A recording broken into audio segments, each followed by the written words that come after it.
Hello, everybody. I'd like to welcome you to this session, which is entitled, How Can We Prepare Young People for Green Jobs? Emerging Skills Needs and Innovative Educational Approaches. My name is Michael Renner. I am a program officer with IRENA, the International Renewable Energy Agency based in Abu Dhabi. There is increasing recognition that the world economy needs to be greened, needs to be made more sustainable. This is indeed beginning to happen in some parts of the economy, such as the energy sector, where we see a growing expansion of renewable energy. The path to greater sustainability involves a multitude of dimensions: technological, economic, social, cultural, to name just a few. But perhaps none is more important than ensuring that people will indeed not be left behind, that people can benefit from the changes that are about to unfold in a very big way. So as new jobs are being created and as existing jobs are being redefined, are being transformed, there's a growing need to provide adequate education and training programs for a broad array of industries and sectors. This is, of course, particularly important for young people who may still make their educational choices or who may just have started out in their careers. This session will explore educational approaches for meeting the emerging skills, needs, and demands. To discuss these issues with us, we have a panel of 3 speakers with us, and they are, to my left, Samah Elsayed, who is a program officer at IRENA as well, Renewable Energy Education.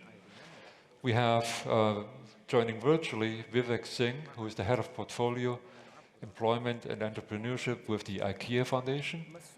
And we have to my right, Abdulrahman Almarzooqi, who is future sustainability leader with the Masdar Y4s Sustainability platform. Now, the speakers will introduce themselves and offer a brief overview, about 6 minutes each, of their respective education and training activities and their approach to skill building. We will follow that with 2 to 3 rounds of questions to each panelist. So I'm turning first to Samah. You have the floor. Michael, sorry. Thank you very much, Michael. Could we share the slides, please? Yeah. Okay. So hello, everyone. I'm very pleased to join you all here today. So my name is Samah Elsayed, and I work on renewable energy education at the International Renewable Energy Agency. Hi, this is Vivek, but I can't hear anyone. Okay, sorry. I guess it's muted at the other end. Okay, and so for those of you who aren't familiar with IRENA, it's an intergovernmental organization that supports countries in their transition to a sustainable energy future. And so while the term green jobs, of course, is quite a broad one that encompasses many different sectors, many different occupations, I'm going to focus a bit more on some of the renewable energy aspects of green jobs and skilling. Can you hear it now, Mr. Vivek? Okay, so as you all know, we're just coming out right now from COP26, and there's this growing urgency to safeguard the future of our planet and get the world on track in order to achieve the goals of the Paris Agreement and limit heating to 1.5 degrees Celsius. And so we're seeing more and more examples of countries, of cities, of companies setting net zero targets for their greenhouse gas emissions. And so as we shift towards this greener economy, it's clear that the world of tomorrow is going to be a very different world to the world that we're in today. And this, of course, will have massive implications for the world of work and the future careers of young people. And so today we need to start preparing them by giving them the skills that they need to succeed in a sustainable world. And this shift that we're talking about, the shift that's happening, isn't just one of tomorrow, it's not just one of the future. Already we're seeing revolutionary changes in the way that energy is being generated, being stored, and being distributed. So this chart here shows the renewable energy share of annual power capacity expansion. And last year, renewables accounted for 82% of newly installed power capacity. So fossil fuels and nuclear are just 18% of the newly installed power plants or additions. So already the world is changing. And this is being reflected in the growth of renewable energy jobs. So in 2020, 12 million people were employed in the renewable energy sector. And if we put in place the policies and the investments that we need to limit heating to a 1.5-degree pathway, a transformed energy sector could create as many as 122 million jobs by 2050. And so this includes 43 million jobs in renewable energy, but many more jobs in areas such as power grids and flexibility and energy efficiency. And of course, these are just the jobs that are within the energy sector. There are many other jobs that will be created indirectly as well in related fields. And so we need to prepare young people to work in many different occupational areas, all along the renewable energy value chain. And so this includes both the STEM roles, but also the non-STEM roles too. So yes, we need the engineers, but we also need the many support services and enabling functions as well, such as the legal services, the business, the financing, the educators and trainers, and the policymakers too. Now, as we think about education, there is one major area that needs to be addressed, and that's ensuring that we put in place some of the policies and measures that are aimed specifically at targeting women and girls. So IRENA has carried out surveys looking at women in renewables, and it was found that women make up only 32% of the renewable energy workforce.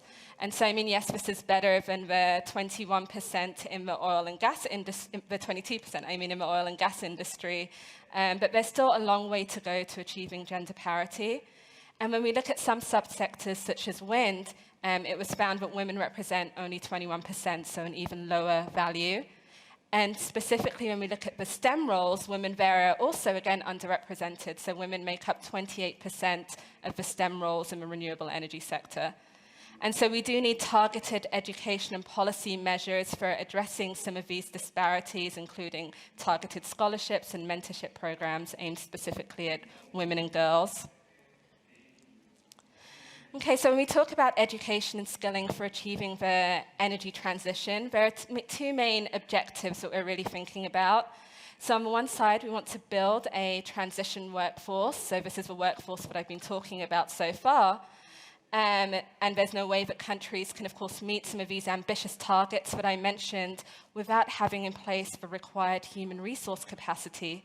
But at the same time, we need to make sure that everyone across society has at least a baseline of sustainable energy-related knowledge in order to have a conscious society that is empowered to both demand and make change. So we need the informed voters, we need informed consumers who will make impactful choices, and we even need the informed business managers who can shift the practices within their companies. And so energy education is vital for achieving both of these dual goals, the workforce development as well as the knowledgeable society.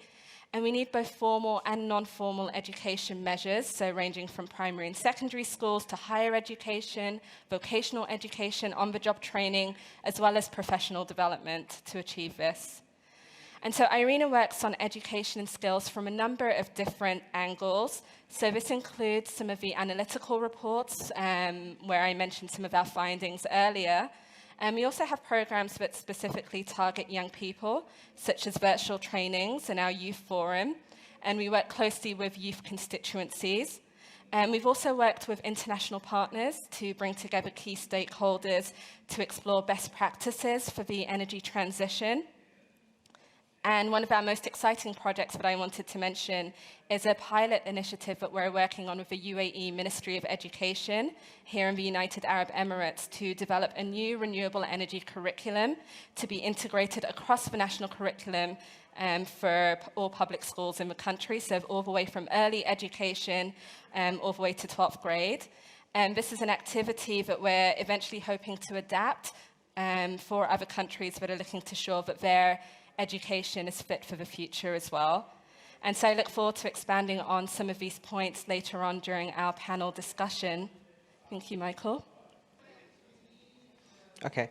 Hello, everyone. My name is Abdulrahman Mirzugi, and I am a member of Masdar's Y4s Sustainability program, and specifically on the Future Sustainability Leaders program.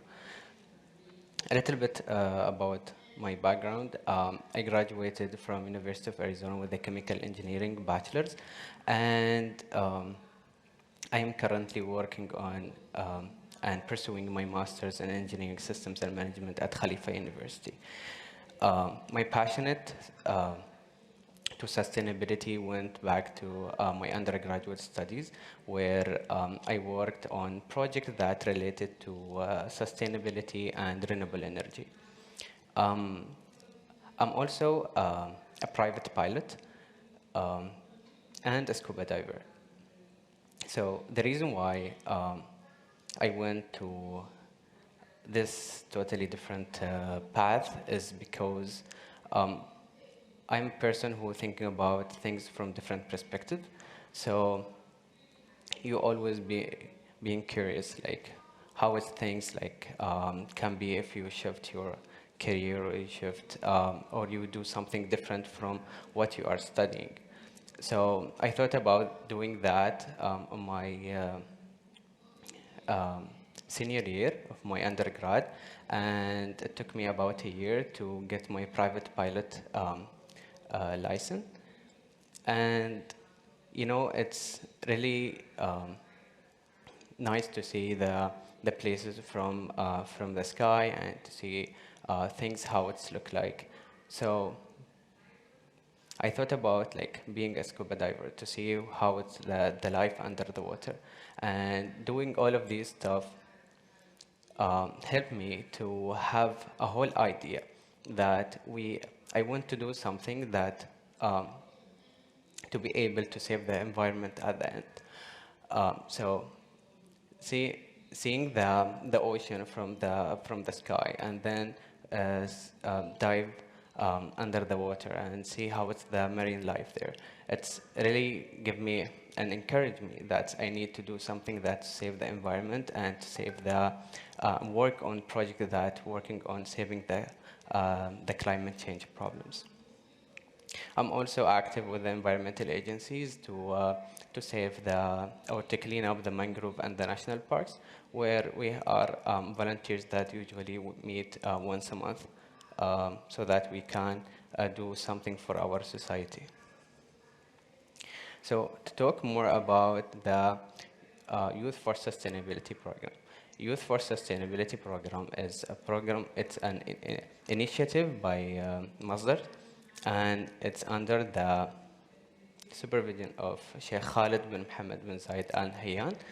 And it's basically we are working on educating and preparing the future sustainability leaders to be able to work on projects in the future that's related to sustainability projects and renewable energy projects. So some of the objectives that we are aiming to is we aim to reach 1 million youth by 2030 who are using our blended learning experience. We are creating an awareness on the skills rewarded for the future of jobs and sustainability, and to support the next generation of the sustainability leaders. So the theme for 2021 was to work on the soft skills that help the participant to be able to work on the sustainability projects and renewable energy projects. Some of the components that the program is split into is the Y4s Skill Up. Basically, the Skill Up is the online platform where the participant can join and have quizzes, have an online sessions that can introduce for them or can help them to get a knowledge and to get the needed skills for the sustainable jobs. We have the Y4S form, which is we are trying to helping the participant to participate in the Abu Dhabi Sustainability Week and to know more about the renewable energy project and the sustainability projects as well. And we have the Y4S virtual series, which is we are meeting with an expert from different companies who are and agencies here in the UAE and internationally who can give us a clear idea about their project and can help us getting the knowledge needed for a future job. And finally, we have the Y4s Innovation Lab. Basically, this is an hackathon, and that's where we, as a participant, I was one of the participants of this hackathon where we worked on sustainability projects, and basically was a single-use plastic project, working on it with the team, where we can have a really serious knowledge and getting some skills like working under pressure and meeting people who are from different backgrounds and start working with them on a project and try to finish on time. And finally, we have the Y4S cohort, which is basically divided into three cohorts. The first one is the Sustainability Ambassador program, which is basically targeted the high school student. And then we have the Future Sustainability Leader, which is I am one of the members. It's usually for young professionals and university students. And we have the Global Youth Outreach program. Thank you so much. Thank you so much, Abdulrahman. Let's, in the sense of tight time, move right away to Vivek, and hopefully we can hear his presentation without problems. Vivek, it's your floor.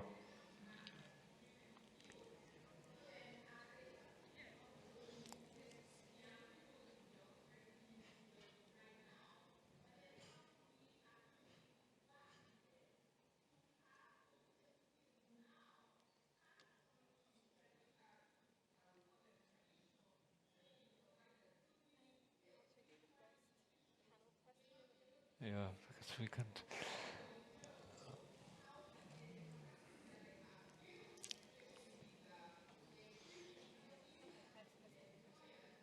Yeah. So it seems we're still having a little bit of technical difficulty in getting Vivek on the line. So since we do not really have much time, let's in the meantime go to the first round of questions for all the three panelists. So Samah, Abdulrahman, Vivek, the term green jobs is one that we're hearing more and more often around the world. What, in your view, are the implications of a green economy, of green jobs, for young people starting out in their careers? Samah, you want to go first? Okay. Thank you, Michael. So in order to transition to a more sustainable future, of course, every aspect of our economy needs to become greener. And so we're seeing many new types of jobs being created, but we're also seeing many existing job functions change to become greener. And so I would say the main thing for young people to keep in mind is that no matter what their strength is, no matter what their passion is, there is a way to apply it for the betterment of our planet. So for young people who are perhaps more technically minded, there are, of course, many science and engineering career options when it comes to the use of green technologies. But there are also many other pathways that we need. We need the architects, the artists, the city planners who are going to envision this new world and help us design it. We need the policymakers and the advocates who will create the enabling environment that we need. We also need the communicators who will spread the message of driving personal, community, and global action. And so all this to say that for young people, no matter who you are, no matter what your interests are, there is a place for you and for everyone in a green economy. Okay, yeah. Thanks and a lot, I think Samah. it looks like we have Vivek now, right? Yeah, let's see if we can get Vivek on. No? Sounds like we're still having a bit of an issue. In the meantime, Abdulrahman, why don't you give us 2 to 3 minutes of your perspective on the same question? Sure. I think it's both socially and economically at the same time. So moving toward a green economy will will create a new opportunities, a new jobs. And in order to realize in order to realize this opportunity, we will only be possible if we invest in the right skills. And that is what we are doing here. We are investing in education and in educating the youth, and basically the Youth for Sustainability program is focusing on these skills as well. So the new skills that needed toward moving toward the greener economy is basically teaching it through the platform. So as I mentioned before, the Skill Up platform basically it's help the participant to get the knowledge needed for the green jobs and the green moving toward the green economy. Thank you very much, Abdulrahman. So I think we're still having a little bit of difficulty technically with Vivek, unless yeah, so there's still some continued technical issues. I apologize for that. That was a little unforeseen. So in that case, let's move on to the next round of questions, at least for our two panelists on stage.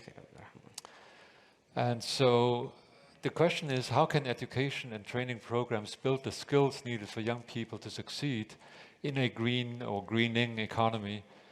What do each of you see as some of the key emerging skills, issues, and gaps? And how can we best address these? So to Abdulrahman first. I understand that the Masdar Youth for Sustainability platform places an emphasis on the soft skills needed for sustainability careers. Why do you think that soft skills are so important? And can you explain how the platform builds these skills? Sure. So by moving toward the green economy, we are needing new skills for moving to these new jobs. So to elaborate more on the Masdar Youth for Sustainability platform, it's basically educate and empower youth to become the next generation sustainability leaders. There are a lot of skills that it's focusing on. For example, STEM knowledge, working under pressure, entrepreneurship. And these skills are really important to be worked on the industry later on. And on the program, there is part of the, as I say, the hackathon, where the student working on real life challenge that basically working on the single-use plastic challenge. This challenge educate the participant to work together. The participants are from different backgrounds. Some of them are engineers, some of them are political science, and they are getting the knowledge from each other. So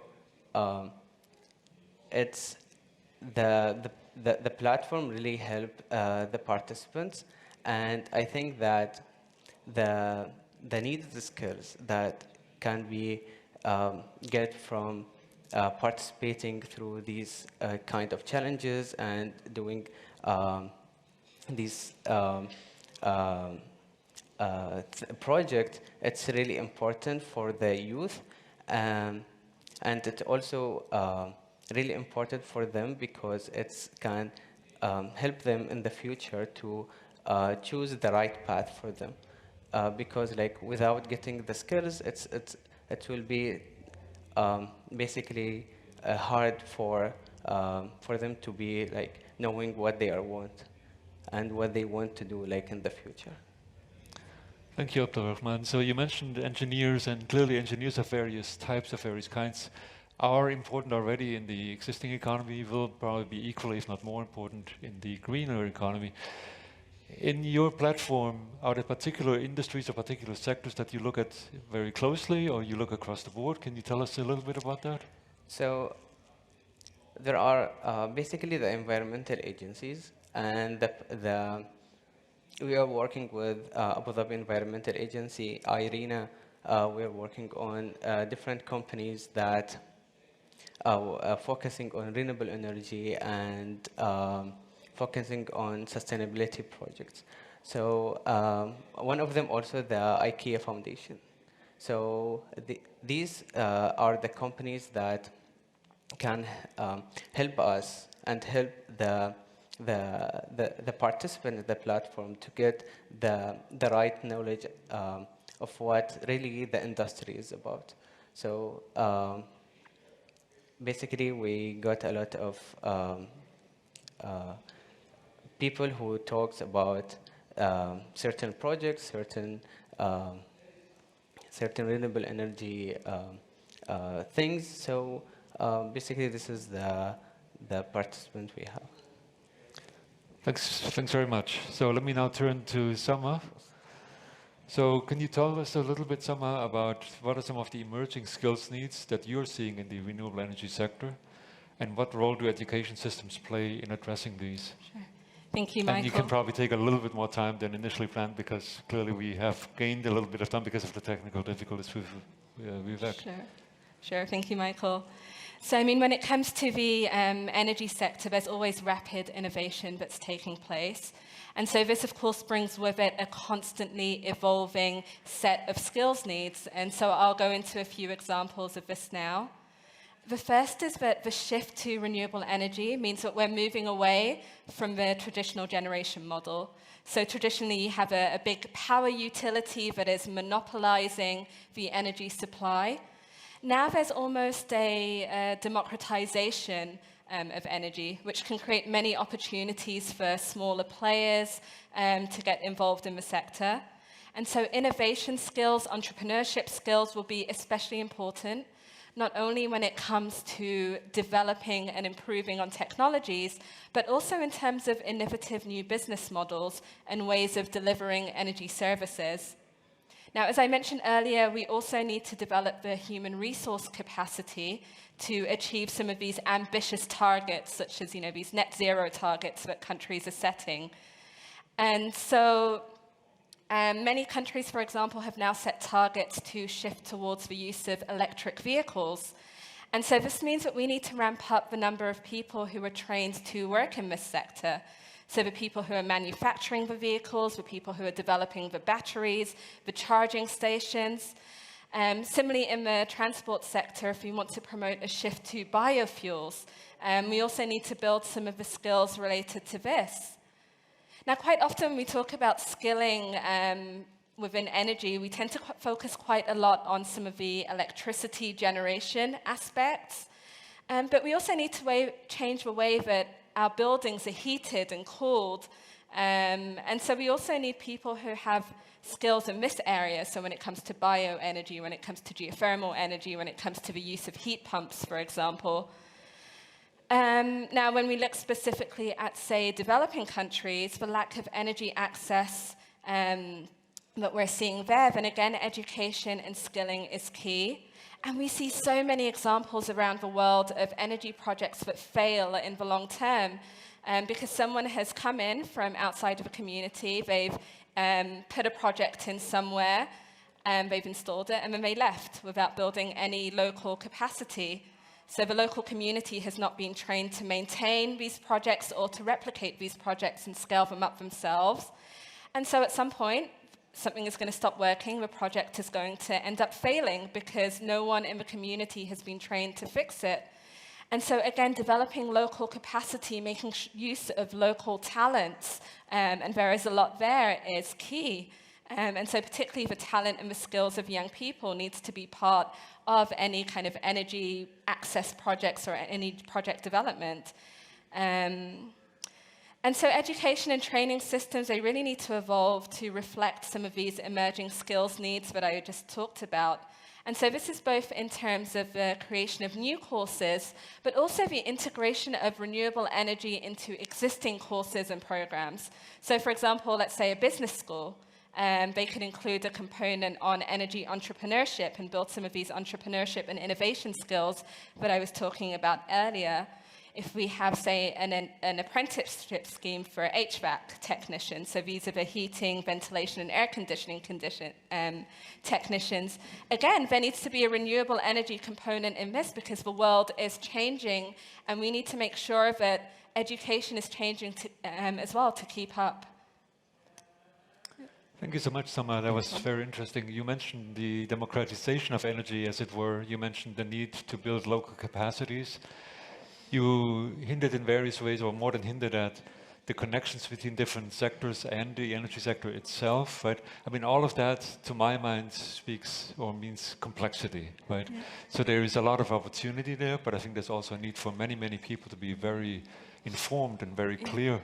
What does this mean, and how does this actually translate then into skills needs and into skills opportunities? Yeah. Just wondering if you had more thoughts on that particular connection. Yeah, and I mean, I think the complexity is key. So there isn't one type of educational approach that is going to build all of the skills that we need across the board. So when it comes to kind of this general knowledge, to making sure people are aware of how the sector is evolving, some of these basic skill needs, then primary and secondary education has a key role in making sure that everyone has at least, this baseline of knowledge that I was talking about earlier. When it comes to some of the more professional skills that are needed, then, higher education is very important. And there, it's not just about creating these new programs, as I said, but it's also about making sure that renewable energy is part of existing programs. There's also a need for vocational education and training, so working with the vocational education colleges to make sure that the skills that they're developing are fit for purpose, that they meet the needs of industry.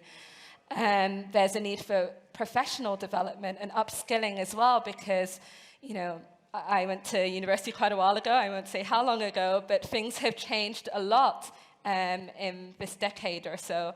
And so there's a need for constant refreshing, for constant professional development to make sure that even people who are already within the workforce have the knowledge that they need as well.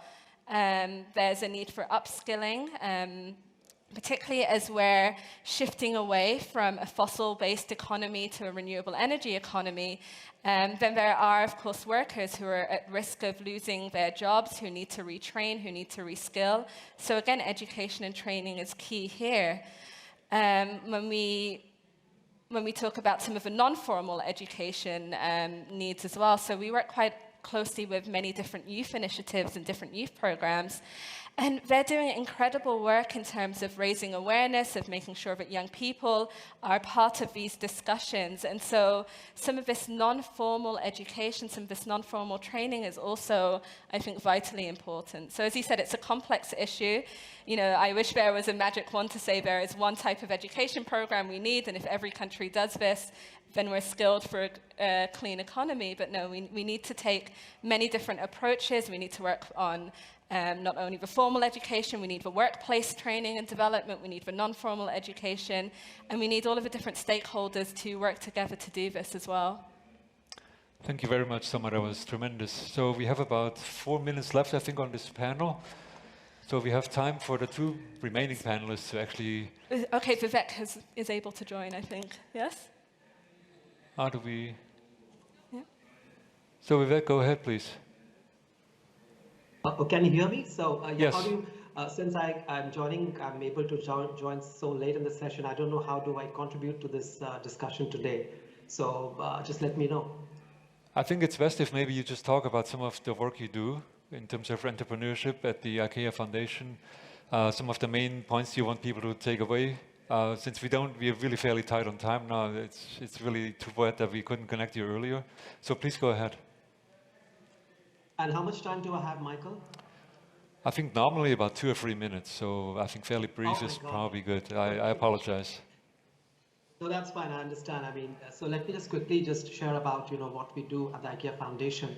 I mean, just to set the context. So we are a philanthropy that that's working towards improving the lives and livelihoods of people, and at the same time working towards protecting the planet. So our whole approach is to ensure that people have sustainable livelihoods, as well as we move towards a low carbon economy and reduce the greenhouse gases. And to do this, we work across different aspects. We have 5 portfolios of baking, which looks at climate change and entrepreneurship, agriculture livelihoods, renewable energy, as well as improving the lives and livelihoods of refugees. And within this space, we are focusing on promoting green entrepreneurship under the employment and entrepreneurship portfolio. And our thinking and our focus is that by focusing on green entrepreneurship, we want to move towards inclusive, circular, and localized economies for people and planet. And we want to do this, and we are trying to do this by 3-pronged approaches. One is like nurturing green entrepreneurs, which is really providing tools and resources for entrepreneurs to start and grow their businesses. And this is where we also look at nurturing and developing entrepreneurial mindsets at an early age in schools. We have some partnerships which are showing some good results, and I wish I had time to talk about it. The second piece that we look at is growing entrepreneurs, where again, the idea is to support those entrepreneurs with skills and capabilities so that they can reach a certain stage of growth and maturity to tap the private and commercial market. And the third piece is very important, which is on ecosystem building. And we feel that no matter how much work and investments we make in nurturing and growing entrepreneurs, having a conducive ecosystem is very important. And I quickly wanted to highlight a few points that while all this is very important as we are talking about moving towards a green economy, apart from building entrepreneurial mindsets, entrepreneurial skills, it's also very important to look at transferable skills such as communication, creative thinking, teamwork, collaboration, etc. Especially because when we are talking about the green economy and implications of employment or jobs in the green economy, we have certain things which are certain at the moment, certain opportunities, certain professions. But at the same time, we also don't know about opportunities which are going to open up in the coming future. So how do you create or build those transferable skills so that young people can adapt to changes with least or less disruption?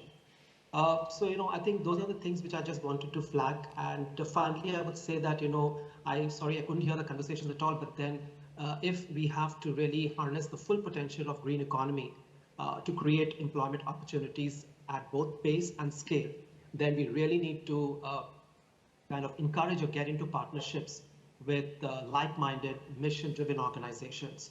Organizations that are ready to experiment, to scale, and they're not afraid to take risks because we have to function in a mission mode. Otherwise, we won't be able to harness the full potential of green economy for our young people. Thank you so much, Vivek. That was wonderful. So again, thank you to all the panelists. I think we're pretty much out of time, so I would like to ask you to join me in a round of applause for the panelists. Thank you very much. And this concludes this session. Thank you all.